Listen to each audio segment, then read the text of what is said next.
Alright, we're gonna try to do as complete a walkthrough as possible. This is mainly for me, but if anybody else watches it, the two trees from my aunt here next to the doors, red one on this side, gold one on that side. This tree here, call it our candy cane tree, and the train underneath. It doesn't work. I'd like to get one that works for next year. Got the angel on top, fiber optic. It's gonna be in this box here. And then the blue lights on the wall, I'm gonna label them. Basically, north front is gonna be this side. Come up. Don't forget to run it behind the conduit next time. Actually, I guess it really doesn't matter that much, but try to put it to the back next time. Everything goes good here. That wreath went around, which we did a poor job. I didn't even realize that. Deer horns there.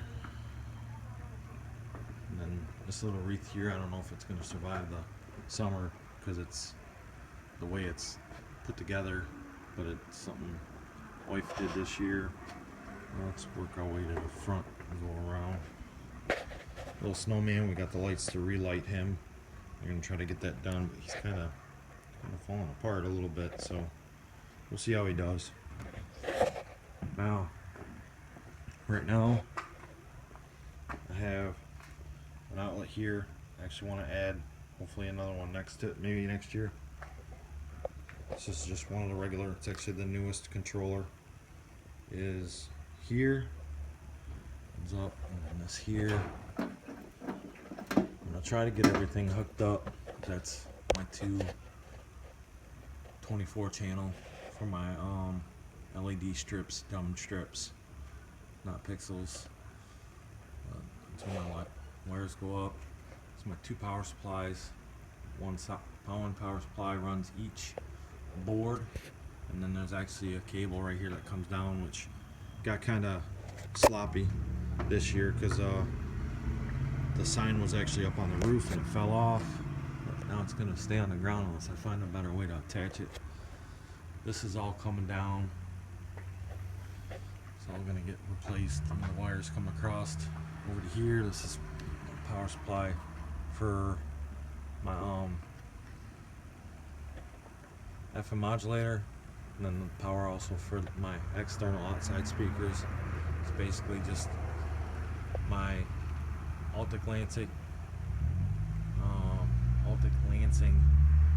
subwoofer with some speakers on the outside that I passed through, and then my little FM modulator is up underneath there. And everything, actually, this is 2 years now with this, and everything's been awesome with that. It works great. No complaints whatsoever. There's the speakers on the outside, and that's where my antenna passes through. Then I got excuse me, my floodlights, which are just little 10-watt RGB Amazon specials that I hacked. The cable goes across into there. There's two on each channel. And then the LED is mounted to the PVC, and there's actually two channels on the front of this carport. Runs to the end there, across. Can't see nothing. And we got another one on the end here. Runs down. This came off. We replaced that this year. And another. That's one channel up there. We got 3 channels on the front of the house. And then the roof is the white regular lights. Probably gonna wind up being the same thing next year. I'm gonna label, this is my north side. I'm gonna label the hip, try to mark down where it ends. I'm gonna try to put an indicator that maybe will make it through the year where each one, there's in the metal roof, there's a little hole drilled in each louver that goes up. It actually doesn't affect anything. It's hanging over the overhang into the gutter, so it's not like anything's getting into the boxing or nothing. Try to label each one individually this year. I thought I had it kind of good, but It actually wound up still being not right. I didn't know which was the, I had it labeled as 1, 2, 3, 4, 5, 6, 7, 8, but I didn't know, I couldn't remember, did one start on the south side or did it start on the north side? So try to label that better this year. Some more floods. And then we got the windows.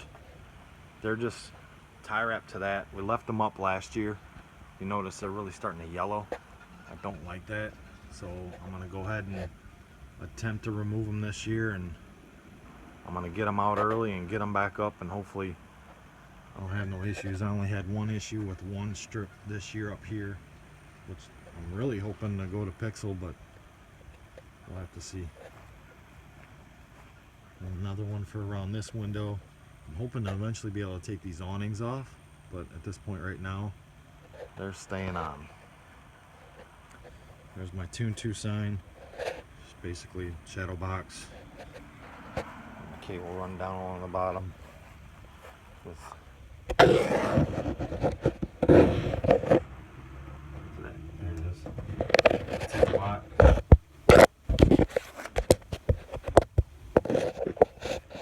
Some 10 watt floods, RGB floods, and I just let it cycle through the different colors, kind of draw attention. Another one for around the window. Now, the power line. Fortunately, I have a box on the outside here. My breakers are in here. Yes, I didn't put the face back on. I don't care. I'm the one who goes in here, and I'm comfortable with electricity. So, whatever. But my different breakers for these two are for all my static stuff in the back right now, which is not much. And everything else is my breakers for my controllers. Each controller has its own breaker, which I'll be removing the cable, rolling it up, goes down. I ain't burying it. You can't see it from the street. The only way I'm gonna bury it ever is if I start getting interactive and having kids and people come into the yard and doing stuff. Otherwise, I'm not worried about it. Meant to paint the bucket black, but never got around to it. It's one of those things. It's one of my GFCIs. Runs this one box. This one controller runs both the trees, mega trees. 16-foot spiral, just one way. It's 8 channels. I kind of get them up off the ground because here we tend to get a lot of rain sometimes. Actually, we just got done with a pretty big storm last night that almost overflowed the ditch. Cables coming around here, cut across. I use different types of cable. I use what's available to me. I don't have all just extension cords and SPT. You know, I run cables that have, you know, different amounts of conductors coming through them. And then I keep these on purpose. I retape. I check my tape every year. Go through it, yeah, whenever it's a little more time consuming than a Vampire plug that I could just leave and let go probably. But I like these because they have the fuses still in them, so it's kind of a little added layer of protection. They're pretty durable. They don't tend to blow until you really get the amperage over the 3 amps. Come around to the front, and this is my homemade buddy here that I did this year. It's another 2 GFIs, one for each controller. I got these from Lightorama. All this here, they were already pre-labeled with the, or no, I'm sorry, no, they weren't. They didn't have the numbers on them. I got these from Ideal, or from Lowe's, and they're the Ideal brand labels. So I labeled those, and I got those come in. These do nothing. It's fun to tell the kids they think they do, but they do nothing, as you can see. First year with this setup here, that big gaudy setup you seen hanging in the carport was actually where these guys were at one time, and just kind of learned by trial and error that running one cable with a few conductors to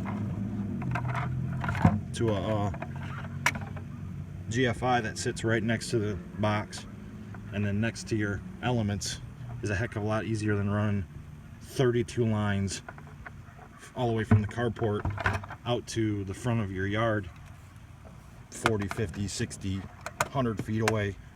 So I learned that one the hard way, but it's worked out.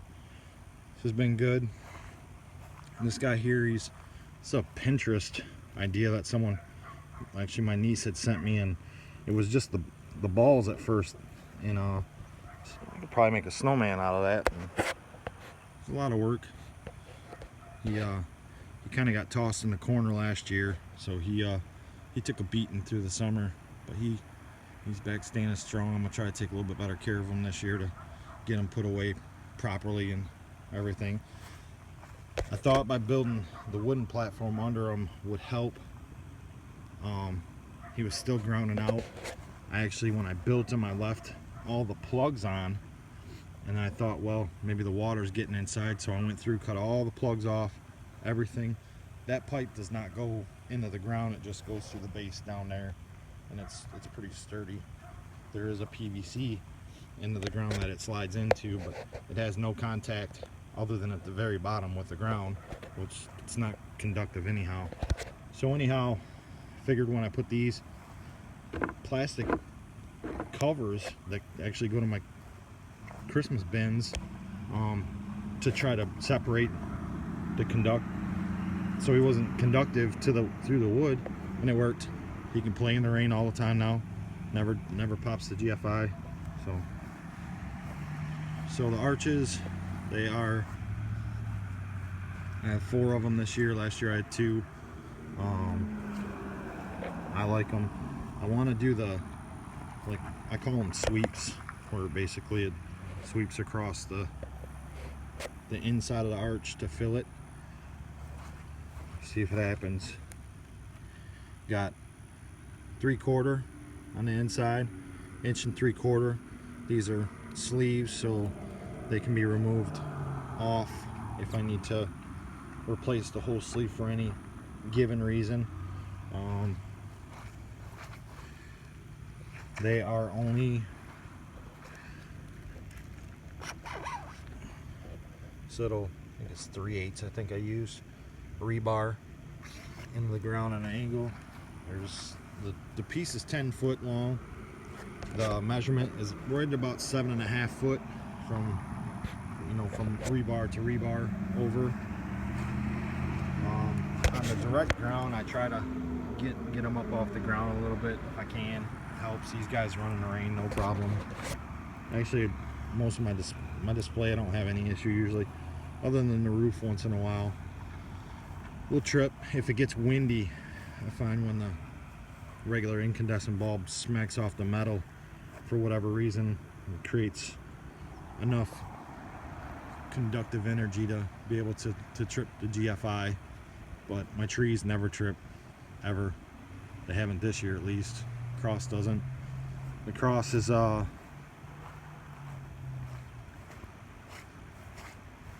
10 channels, and it's kind of the same thing. It's got this like sewer pipe.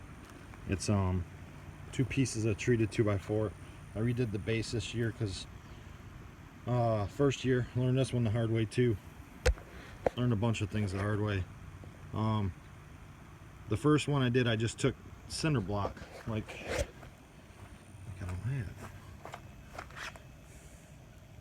I don't have an extra one to show you, but anyhow, like the half pieces of cinder block, 3 of them stacked were buried into the ground, and then the cross is longer, goes all the way down, and it worked out. I kind of wedged it to make it look level. The biggest thing is I wanted it freestanding. I did not want it to have any ropes or ties or anything like that. I really thought it would take away from it. So it worked. I put it in, it held up. A little shaky once in a while, but I thought, well, cool, it's up. I'm good with it. This first year I took it back out. We jacked up a lot of lights, taking it out, and putting it up in the carport, up in the rafters. So I'm like, well, it's up. They're white lights. They're not going to really fade. So well, if the wire fades and stuff and the green kind of goes away, who cares? I don't really care about that. And I was like, if I have a section go out, and I checked it a few times through the year and it did good. Well, then a few weeks before we were starting to set up, we got a pretty good storm. And what I failed to remember was that when I built the thing, I built it out of standard 2x4, not treated. Yeah, it didn't work. It kissed the ground, and the arm actually, it fell straight back, and the truck wasn't quite pulled up as far. But the cross arm landed between that porch and the truck, and it actually hit that. That was moved up closer over here, landed on that. Got really lucky with that. When that fell, it fell from off, see the center blocks up there? It was wrapped up top. You can see, if you look real close by the center block up there, you can see I got a hook tied or bolted down to the roof. It was ratchet strapped down. Last year, dude, it went through some major storms, no issues. This year, I put it up there. It was a little, some of the screws and stuff weren't quite long enough. It got a little soft. Said, okay, we'll put it up for the showing for tonight. I'll take it down tomorrow. Well, it didn't make it till tomorrow, and it kissed our car. So nobody got hurt though. It didn't bust a windshield. Just unfortunate. What are you gonna do? Don't do it again. That's what I'm gonna do. So that's pretty much it with that.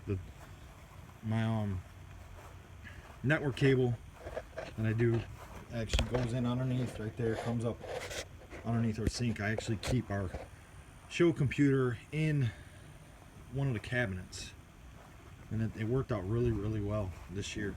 We had enough cabinet space where I could clean out a spot. Our dogs ripped this down this year playing around. They actually had the stake in the ground. I was going to paint them black, never got to it, but just kind of outlined the yard a little bit, so it just gave it, like, made it look bigger, just made everything look bigger. And we got all the trees that were donated, some that I already had. These little guys were donated, and all I did was use on these. There's 3 of them. 2 of them have the 50/50 300 LED, and these things ate up some LEDs. I redid the strings, kind of made them a little stiffer, as you can see. And then I got them, I had some little bar. Actually, my dad had bar from when he was alive, and I cut that up, bent it, mounted it down. Then that runs into a power supply that goes into the bedroom up underneath. Coming around the back. That was a little piece that my daughter had. She thought she liked pears. She got over it real quick, and I said, well, it's flashy and cool. I'm gonna put it out there just for something else. Trees have 1.25 inch PVC driven into the ground. I used 18-inch.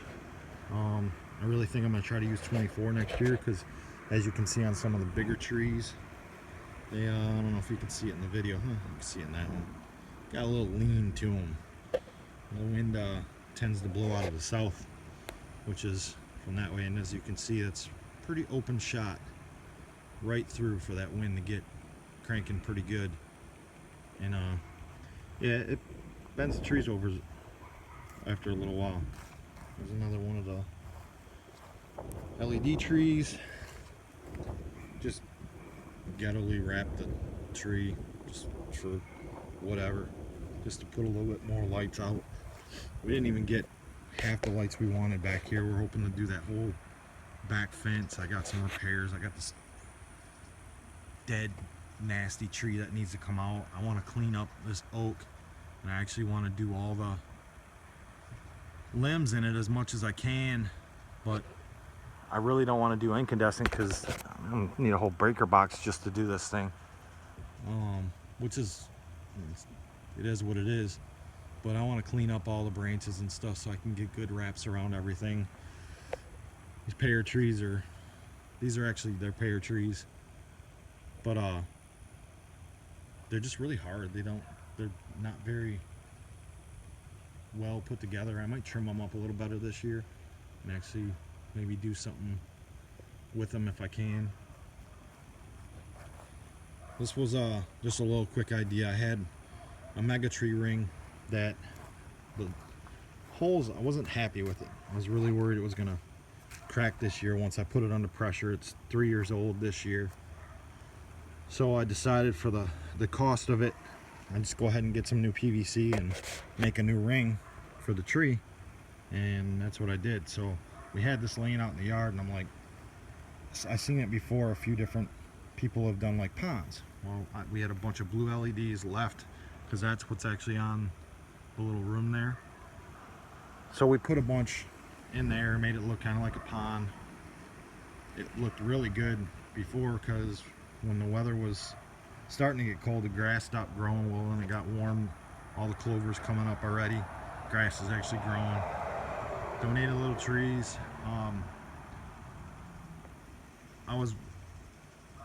My nephew let me borrow a snowman and a Santa Claus, and actually when he's blown up, you know, he looks like he's holding the fishing pole and fishing. And this is an old South Louisiana cane pole. Kind of just lined everything up to try to make it look, and the stopper there looks all right. We actually have some fish that are drawn out, but we kind of ran out of time to cut them out and light them up. So hopefully next year we're looking to add those and some more to it. And the playhouse was just a kind of a puking of LED, mostly multicolor. I think except around the windows I did clear, white, yeah, cool white. Pretty much everything else is all multicolor LED. The whole thing is all LED though. This is LEDs that I have had left over and extra through the year. All the icicle lights are incandescent regular.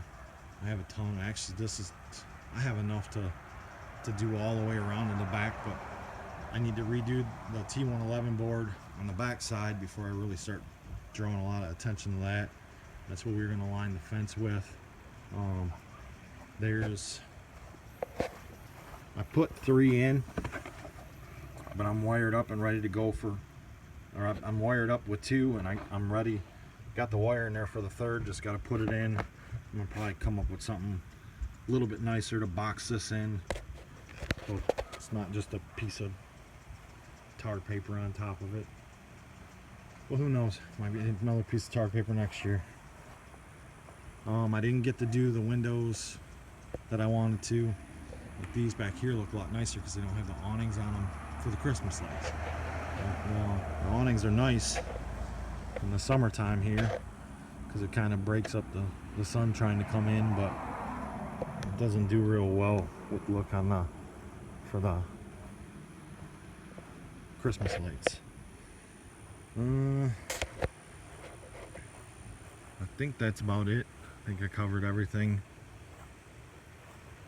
The one thing I did learn, I put this in a different video, but I learned with the mega tree was when you space out your channels. For me, I have 4 strands of lights on each channel. There's 8 channels. It's 32 strings of lights, 3,200 lights, 100 light strands. But what I did learn is when you come up, so you're starting here, we'll start here right at a guideline. I have 16 guidelines. So when you come up and you lay your first one out, it's pretty easy to do the next guideline. The next guideline, when it hits the guideline next to it, it's going to line up. It should line up with your first one, and that should line up all the way around. Now when you have the in-betweens like this come up and you pick a spot where that's going to be, now that one here, and you have this middle here. This one, which doesn't do well on this tree because this one was my failure, but it was good enough for this year. Look good, I guess. So this one here will line up with this one here. And if you can pretty much hold that pattern as best you can all the way up till you start getting to that just cluster up there, it works out great. That tree is pretty much how I did it over here, and it worked out really, really well. No headaches. I didn't get, nothing was wanting to overlap, halfway up. Everything was staying. Well, here's a good example. See how I didn't do that well on this tree, but if you notice here, things started getting close. In the sag, you start getting your sag. And that was 2 years ago. I'd have ripped it all down and tried over. Now, no. The people love it. They don't care. It spins. It looks good to them. Just try better next year and move on. Alright, other than that, I think that's it. If you have any questions on anything, feel free to ask. Like I said, this is more for me for next year, so I can see exactly what I did and what I'm going to be adding, where I'm going to add. But love to share the information, love to show everything that we did, and just grow in the hobby and learn from it. Thanks for watching.